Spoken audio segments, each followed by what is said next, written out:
Assalamualaikum warahmatullahi wabarakatuh. Halo teman-teman semua, selamat datang di video pengantar akurasi.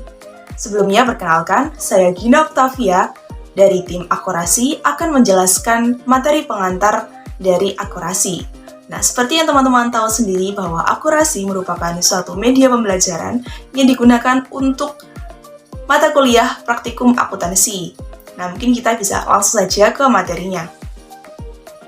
Baik, sebelum kita masuk ke dalam materi praktikumnya, teman-teman harus paham terlebih dahulu ya mengenai konsep atau definisi dari akuntansi sendiri. Saya yakin teman-teman sudah mulai memahami dan mulai tahu apa itu akuntansi. Nah, mungkin saya jelaskan sedikit. Jadi kalau akuntansi itu secara umum tuh merupakan suatu sistem pencatatan yang mengelola transaksi keuangan dari suatu perusahaan, dikelola hingga menjadi outputnya itu adalah informasi keuangan. Nah, jadi inputnya tadi adalah transaksi dan outputnya adalah informasi keuangan. Informasi keuangan inilah yang tersaji di dalam laporan keuangan. Nah, kegiatan-kegiatan dalam akuntansi itu ada apa saja? Yang pertama itu adalah kegiatan pencatatan, yaitu dengan kita menjurnal, lalu kita melakukan penggolongan itu di buku besar, lalu kita akan meringkasnya dalam neraca saldo. Selanjutnya adalah melaporkan. Nah, kita laporkan setelah dari neraca saldo itu kita masuk ke dalam laporan keuangan, dan yang terakhir itu adalah kita menganalisis data keuangan sebagai bahan dalam mengambil keputusan. Seperti yang telah saya jelaskan sebelumnya, bahwasanya akuntansi merupakan sistem yang dibutuhkan oleh sebuah perusahaan. Nah, lantas perusahaan itu ada apa saja? Secara umum, perusahaan terbagi menjadi 3. Yang pertama ada perusahaan jasa. Perusahaan jasa adalah perusahaan yang kegiatan utamanya adalah memberikan jasa kepada konsumen dan tujuannya pastinya untuk mendapatkan keuntungan. Contoh perusahaan jasa yaitu ada pertama itu seperti salon, terus ada bengkel, jasa fotokopi, dan lain-lain. Jenis perusahaan yang kedua yaitu ada perusahaan dagang. Perusahaan dagang merupakan sebuah perusahaan yang kegiatan utamanya yaitu membeli barang dagangan dan menjual kembali tanpa merubah bentuk dari barang tersebut. Contohnya itu seperti Indomaret, Alfamart, Superindo. Superindo yang kan menjual barang-barang kebutuhan pokok dan lain-lain seperti itu ya. Nah, itu. Nah, jenis perusahaan yang ketiga ada perusahaan manufaktur. Nah, ini hampir serupa dengan dagang, tapi ada yang membuat perusahaan manufaktur ini berbeda. Perbedaannya terletak pada proses produksinya. Jadi kalau di perusahaan dagang itu hanya menjual barang saja, menjual barang dagangan, tidak merubah bentuk.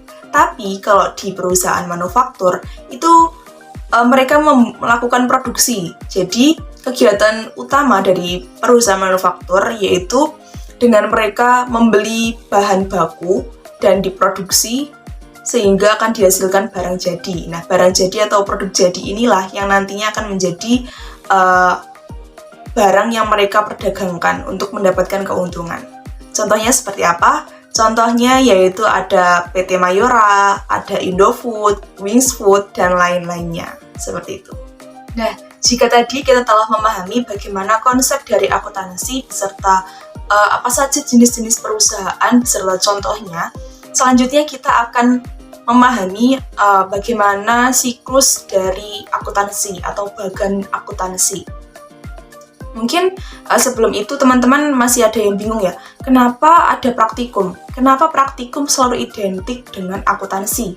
Nah, jadi seperti yang sudah saya jelaskan bahwasanya akuntansi itu merupakan sebuah siklus atau sistem untuk mengolah transaksi keuangan menjadi informasi keuangan. Nah, dari itu, maka dalam proses akuntansi sendiri itu kan pasti terdapat kegiatan-kegiatan di mana mengharuskan kita untuk melakukan praktikum, yaitu kita mulai mencatat transaksinya, kita mulai mengelompokkan dalam buku besar dan membuat neraca saldo dan laporan keuangan. Nah, rentetan kegiatan itulah yang dimaksudkan dalam praktikum. Itu termasuk dalam praktikum akuntansi. Sehingga akuntansi sama praktikum itu dua kata yang saling terikat dan memiliki korelasi satu sama lain. Nah, selanjutnya kita akan memahami bagaimana bagan atau siklus dari sebuah akuntansi. Jadi sebelum teman-teman nantinya mengerjakan soal kasus yang akan kami berikan, teman-teman harus memahami dulu bagan dari akuntansi itu seperti apa. Yang pertama, kita mulainya itu dari neraca awal. Jadi neraca awal ini sudah menjadi informasi awal yang harus ada ketika mau membuat sebuah pencatatan akuntansi. Jadi neraca awal ini berisi apa? Berisi saldo-saldo awal dari akun-akunnya. Nah, pasti neraca awal ini akan muncul ketika perusahaan sudah melakukan pencatatan di periode sebelumnya. Seperti itu. Selanjutnya, jika kita sudah memiliki neraca awal, maka kita akan lanjut dengan kita memiliki bukti transaksi. Pasti tidak mungkin ya kalau kita mau melakukan pencatatan tapi nggak punya bukti transaksi. Sehingga kita harus punya bukti transaksi terlebih dahulu. Selanjutnya, setelah kita memiliki neraca awal dan bukti transaksi, kita akan mencatat transaksi itu di dalam jurnal. Dan jurnal ini tergantung dari jenis perusahaan. Misalkan perusahaannya perusahaan jasa, maka bisa saja dicatat hanya di jurnal umum. Tapi, jika termasuk perusahaan dagang, maka kemungkinan besarnya akan dicatat di jurnal khusus. Jurnal khusus ini merupakan jurnal yang memiliki beberapa jenis ya, ada jurnal pembelian, jurnal penjualan, jurnal pengeluaran kas, jurnal penerimaan kas, seperti itu.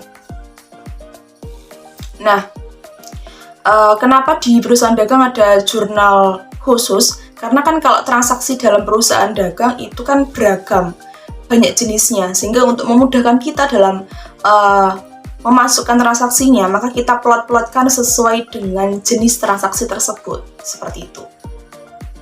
Nah, jika tadi kita sudah melakukan pencatatan transaksi dalam jurnal, selanjutnya kita akan mengikhtisarkan transaksi tersebut dalam buku besar dan neraca saldo ya. Jadi, sebelum kita ke neraca saldo, kita bisa masuk ke dalam buku besar dulu. Buku besar ini tujuannya untuk mengetahui berapa sih saldo dari setiap akunnya. Karena tadi kan di awal kita sudah mencatat di jurnal. Misalkan kita menjurnal beban gaji, kita telah membayar beban gaji untuk karyawan, berarti kan jurnalnya debit beban gaji, kreditnya adalah kas.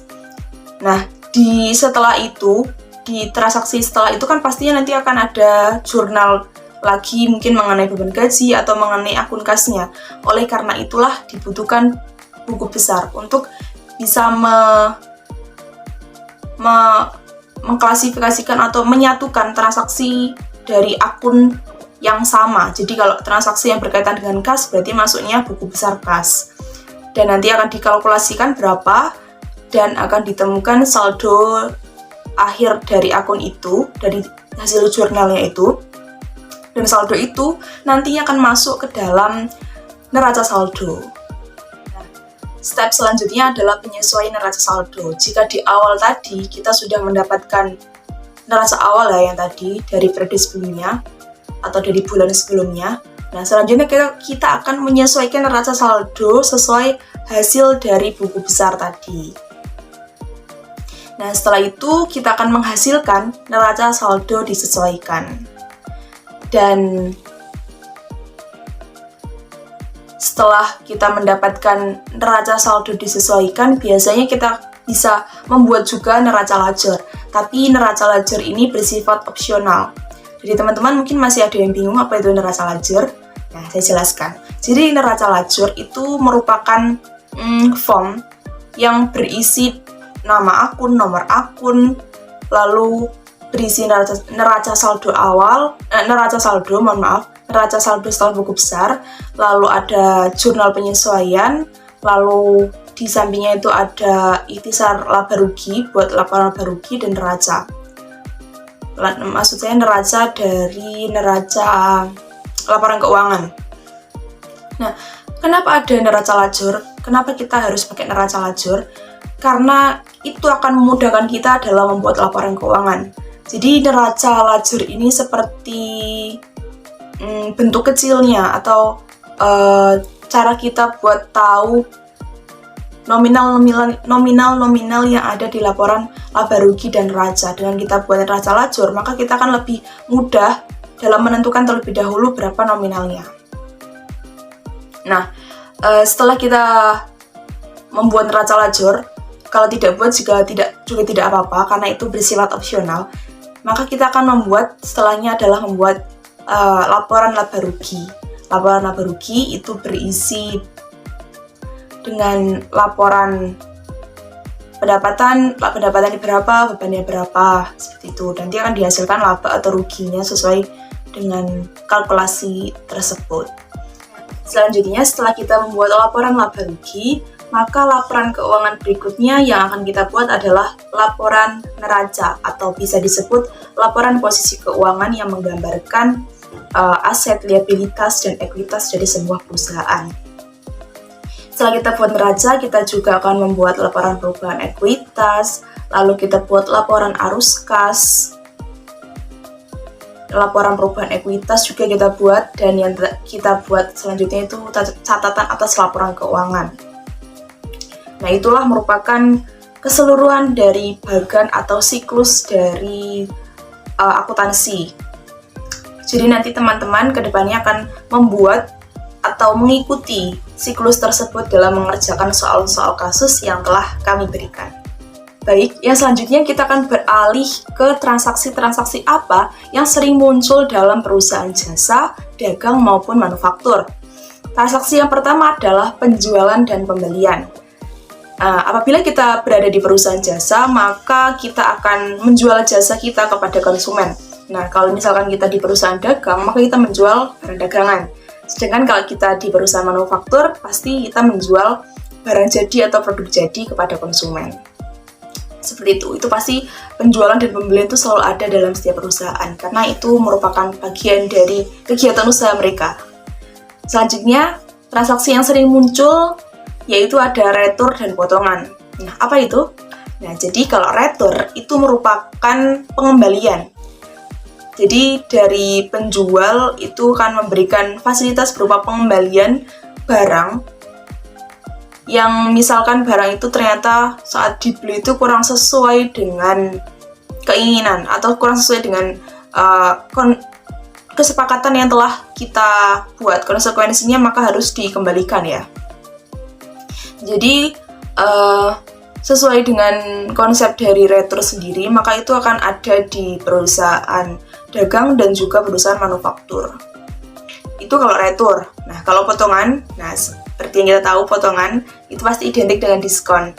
Nah, potongan itu akan diberikan oleh penjual kepada pembeli jika pembeli itu memenuhi syarat-syarat tertentu. Misalkan, pembeli membayar atau melunasi pembelian kreditnya, utangnya itu di periode yang telah ditentukan. Seperti misalkan kalau pembelian kredit kan itu ada termin, ada N/30.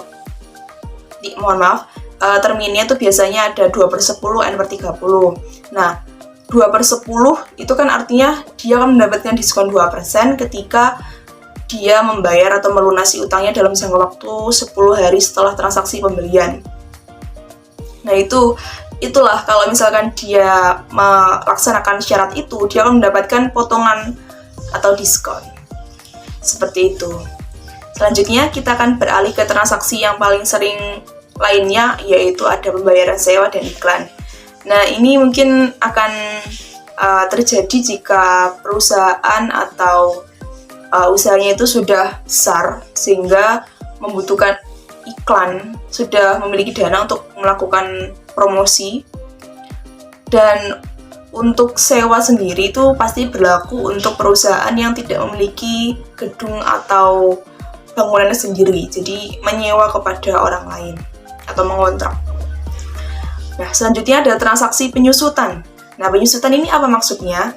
Penyusutan itu merupakan dikhususkan kepada aset tetap. Jadi kalau kita punya aset tetap seperti komputer, kendaraan, lalu bangunan, dan lainnya, maka kita harus menyusutkan. Karena pada akhirnya nilai dari aset tetap itu pasti akan semakin lama kan semakin menurun, sehingga kita harus melakukan penyusutan untuk nantinya jika aset tetap itu sudah tidak memiliki nilai, kita bisa membeli kembali aset tersebut dengan hasil akumulasi dari penyusutan tadi.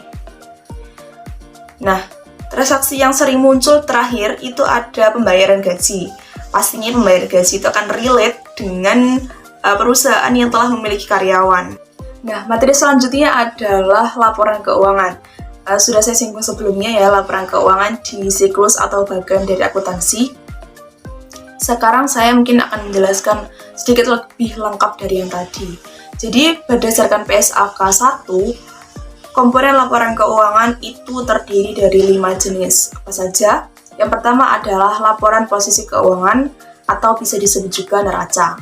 Laporan ini itu menggambarkan bagaimana kondisi dari aset, liabilitas, dan juga ekuitas dari sebuah perusahaan.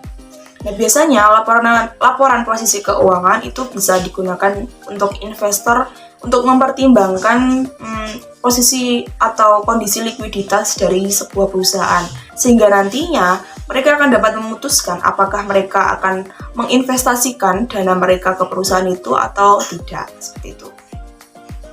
Laporan yang kedua ada laporan laba rugi dan penghasilan komprehensif lain. Nah, laporan ini fungsinya yaitu untuk menentukan apakah suatu perusahaan itu mengalami laba atau rugi. Nah, tentunya posisi atau kondisi ini dapat kita ketahui dengan mulai mencatat pendapatan apa saja yang mereka dapatkan dan beban atau pengeluaran apa saja yang mereka keluarkan dalam periode itu, sehingga nantinya akan didapatkan laba atau rugi sesuai dengan hasil kalkulasinya. Yang ketiga ada laporan perubahan ekuitas. Nah, laporan perubahan ekuitas ini merupakan laporan yang digunakan untuk mengetahui berapa modal akhir dari pemilik perusahaan. Jadi cara kita mengetahuinya yaitu dengan modal awal ditambah dengan laba atau dikurangi dengan rugi, lalu kita kurangi dengan price, nanti hasilnya akan didapatkan modal akhirnya berapa.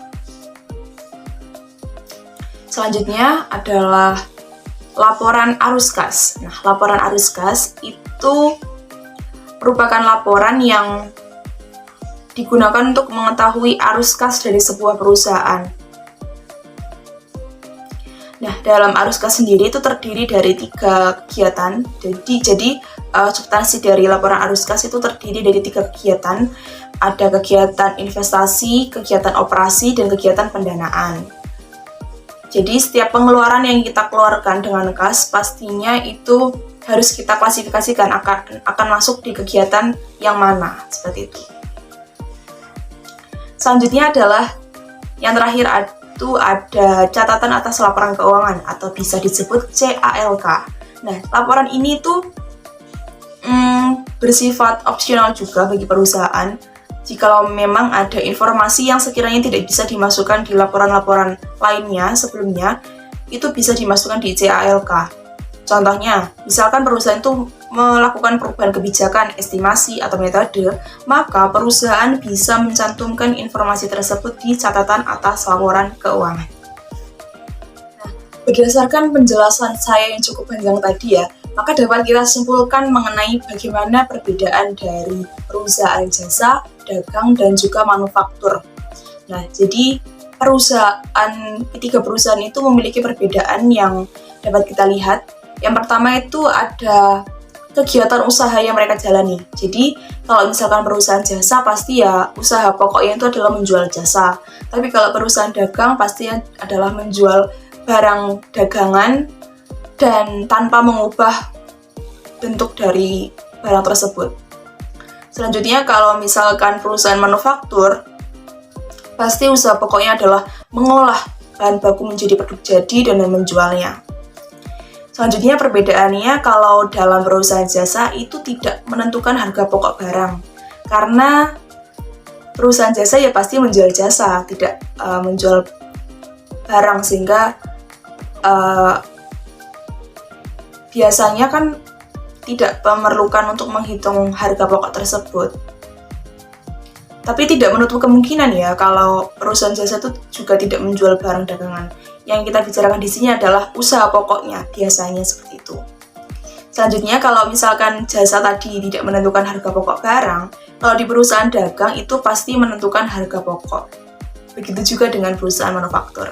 Karena kita harus tahu kira-kira berapa modal yang kita keluarkan dalam sebuah barang, hingga akhirnya kita jual dengan harga jual yang lebih tinggi untuk mendapatkan keuntungan.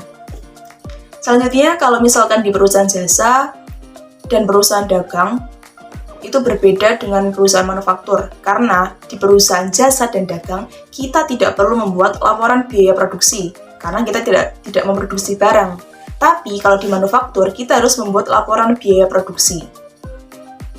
Nah, selanjutnya perbedaannya kalau dalam jasa, itu menggunakan akun pendapatan untuk mencatat pemasukan mereka. Tapi kalau perusahaan dagang itu menggunakan akun penjualan, begitu juga dengan yang di manufaktur. Itu hanya masalah perbedaan penggunaan akun saja. Selanjutnya, kalau di perusahaan jasa itu tidak memiliki akun retur, sedangkan di dagang dan manufaktur itu punya retur. Nah, itulah penjelasan saya terkait dengan materi pengantar dari akuntansi. Untuk selanjutnya, sesi yang paling teman-teman tunggu ya, itu adalah mengerjakan soal. Jadi di sini teman-teman akan mulai mengerjakan soal studi kasus PT Yonggi Motorola, di mana PT ini merupakan salah satu perusahaan jasa, tergolong sebagai perusahaan jasa. Jadi silakan teman-teman bisa mulai mengerjakan sesuai dengan panduan yang telah kami berikan. Sekian penjelasan dari kami, mohon maaf apabila terdapat kekurangan. Kami tutup, wassalamualaikum warahmatullahi wabarakatuh. Semangat mengerjakan teman-teman!